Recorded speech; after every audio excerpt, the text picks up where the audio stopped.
All right, welcome back. Today we're digging into a really provocative Russian language commentary about the war in Ukraine.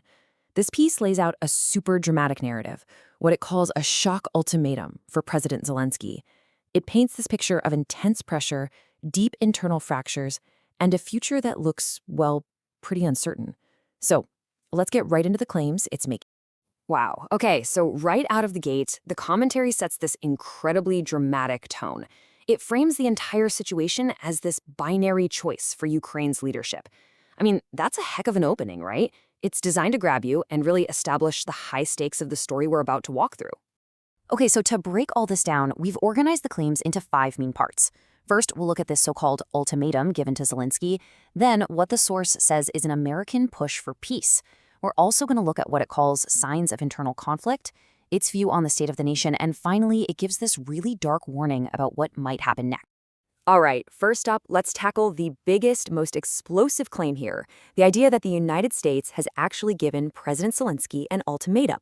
The source basically says he's got a deadline, Christmas, agree to a preliminary peace deal, or face the consequences. So the commentary lays out these two incredibly different paths. On one hand, you have the good option, which is basically a quiet exit, sign a peace deal, step down from office, and supposedly move to France. But then there's the bad option, and yeah, it sounds a whole lot worse. The very real threat of facing serious criminal prosecution. So you're probably asking, okay, where does this threat of prosecution even come from? Well, the piece claims the U.S. has a whole bunch of dirt on how its financial aid has been misused. And it goes on to say that Washington is ready to use Ukraine's own National Anti-Corruption Bureau, which the source calls an FBI branch in Ukraine, to really put the squeeze on Zelenskyy and push him toward that good option. Now, according to this source, this ultimatum isn't just about one person's fate. No, it's actually framed as part of a much bigger American play to just end the war and force some kind of peace settlement. And this is where it gets interesting.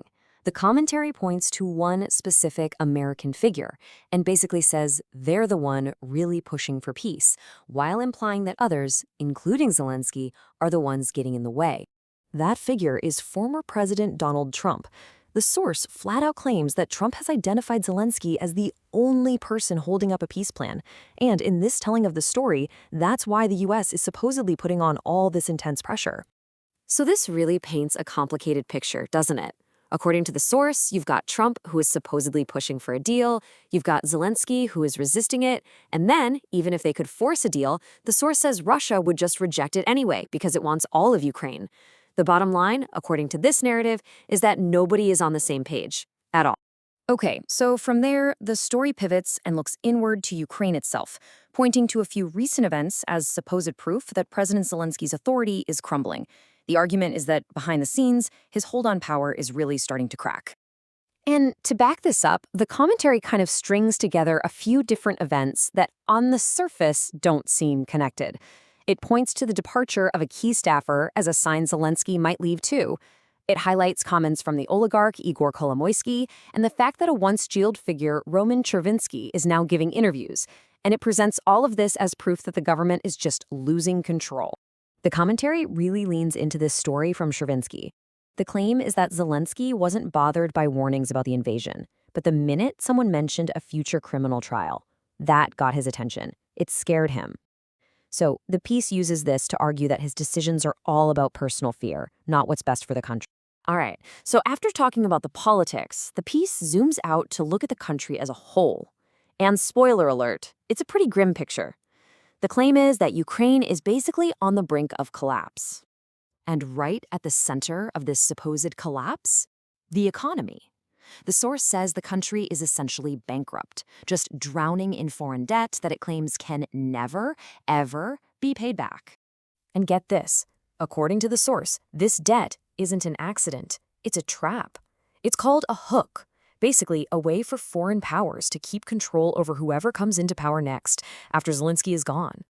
To hammer this point home, the commentary brings up this dubious scheme proposed by a politician. The idea is that soldiers would only get a part of their pay now. The rest?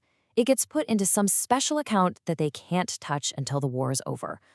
And the source immediately asks the question we're all thinking, what about the soldiers who don't make it back? The implication is pretty dark, that the money would just disappear back into the state's pockets, effectively taken from soldiers who've fallen. And to show that things are breaking down socially, not just economically, the source tells the story about a soldier supposedly trashing a civilian's car and demanding money for the war effort. This is held up as proof that there's this growing tension between the military and the public, which the commentator then uses to argue against raising taxes for the army. Okay, so finally the piece looks ahead to the future, and let me tell you, it is not an optimistic view. It starts to wonder who's next after Zelenskyy, and basically warns that the alternative could be a whole lot scarier. The fear, stated very clearly, is a military dictatorship. It literally uses the phrase "a new Pinochet," referencing the former Chilean dictator, to describe what it thinks could happen if the current government falls. And it points fingers directly at military leaders, like the former top commander, Zelenskyy. They're accused of working for European interests, not for Ukraine. They get blamed for what the source calls talentless military offensives that led to huge casualties and are painted as this party of war that would never let peace happen. This quote here really sums up the source's entire warning. It's a pretty vivid metaphor, right? The idea is that if you think things are flowers now under Zelenskyy, just wait for the berries. That whatever comes next, a military government would be so much worse you can't even speak of it. So, at the end of the day, what does this all add up to? The commentary we've just unpacked lays out this incredibly bleak vision for Ukraine's future. It's built on these three big fears: total economic ruin, a brutal military dictatorship taking over, and the country completely losing its independence. So there you have it. That's our breakdown of the story being told in this one particular commentary. It's a really stark, really provocative point of view, for sure. And as always, our goal here is just to understand these different narratives, even the challenging ones, because you have to see all the angles to really get the complexity of the situation. This is just one piece of a giant puzzle, and it certainly leaves you with more questions than answers.